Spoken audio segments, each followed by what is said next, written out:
After she was attacked inside her neighbor's home by their dog. I want to warn you, some of what you're about to see may be hard to watch.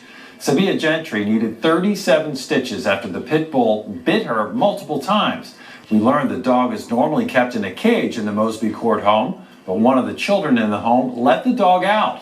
Richmond's Redevelopment and Housing Authority tells CBS 6 tenants are not allowed to have vicious animals in their homes, which they say includes pit bulls. A city spokesperson says they are investigating and the dog has been quarantined at the property. RRHA tells CBS 6 they will enforce their pet policy, but will not say if the dog has been removed from that home. Tomorrow will mark 7 years from the day police raided a home on a quiet street in Surry County, Virginia. It was a raid that made national headlines for two reasons. The home was owned by NFL star Michael Vick, and investigators found evidence of a massive dog-fighting operation. More than 50 animals were rescued that day, but their fate was far from certain. Now, 7 years later, one of those dogs is living a much different life right here in Central Virginia. And for the first time, our cameras go inside the haunting and virtually unchanged room in sheds that were the epicenter of bad news Kennels. Joe St. George has this CBS 6 exclusive. This is Gracie. She pants, she eats, she lives in this Midlothian home. Of all the dogs I have now or have had in the past, this is probably the most docile. We first met Gracie 7 years ago after she was rescued from her previous owner's home in Surry County. That owner was NFL star Michael Vick. He and his three friends operated what they called Bad News Kennels on the property behind this house from 2002 until April 2007. When authorities raided the home, seizing more than 50 dogs, Gracie was among them. This is what she looked like then. This is what she looks like now. Her elbows, the only physical reminders of the now infamous dog-fighting ring. I want to apologize. The case brought protesters, spectators, and a media circus to downtown Richmond every time Vick made a court appearance. He would later plead guilty and be sentenced to nearly 2 years in federal prison. As for the dogs rescued, some, including Gracie,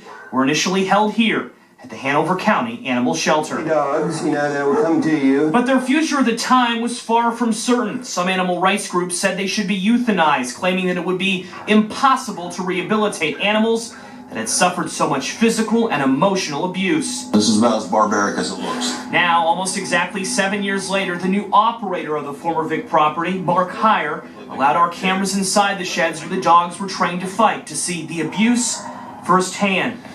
Wow.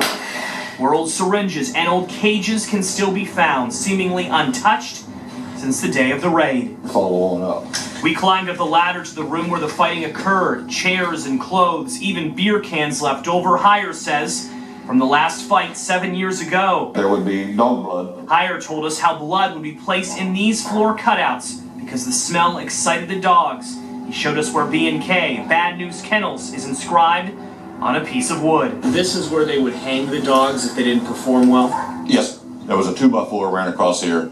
They would be hung up like a piñata. But this isn't a story about fighting, Michael Vick, or even these sheds. It's a story of 47 animals like Gracie who defied the odds and have gone on to live amazing lives. They're nicknamed the Victory Dogs. After all, before Vick's arrest, fighting canines were almost always euthanized. Sharon Cornett is Gracie's owner. Honestly, I think her legacy is to show that the public has absolutely nothing to fear. If surviving wasn't enough, the Victory Dogs have become icons in the animal world. Gracie's Guardians was founded here in Richmond to raise awareness for pit bull welfare. The group makes numerous public appearances. This is Gracie at a local festival.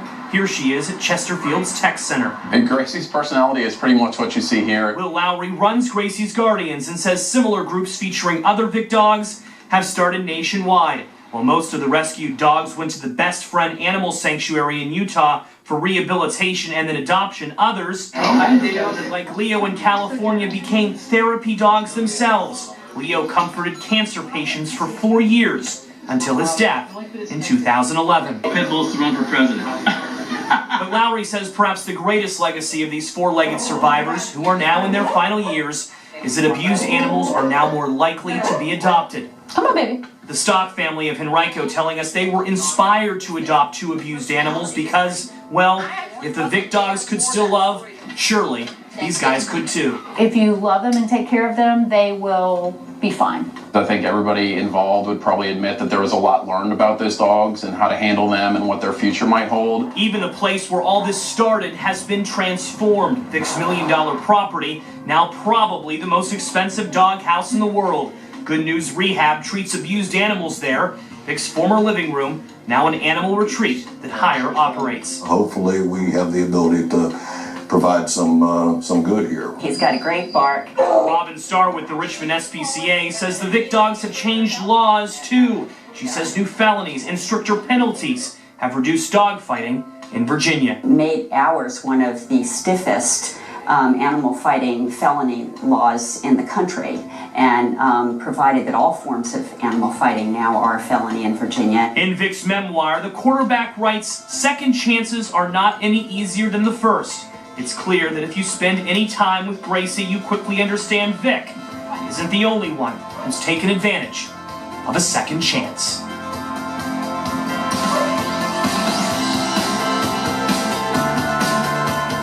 And we should mention part of the dog's rehabilitation has been made possible by Vick. He was ordered to pay nearly $1 million for the lifetime care of his former animals. Some of the most abused received $25,000. Gracie received $5,000. For CBS 6 News, I'm Joe St. George. An amazing story of redemption. Well, it seems for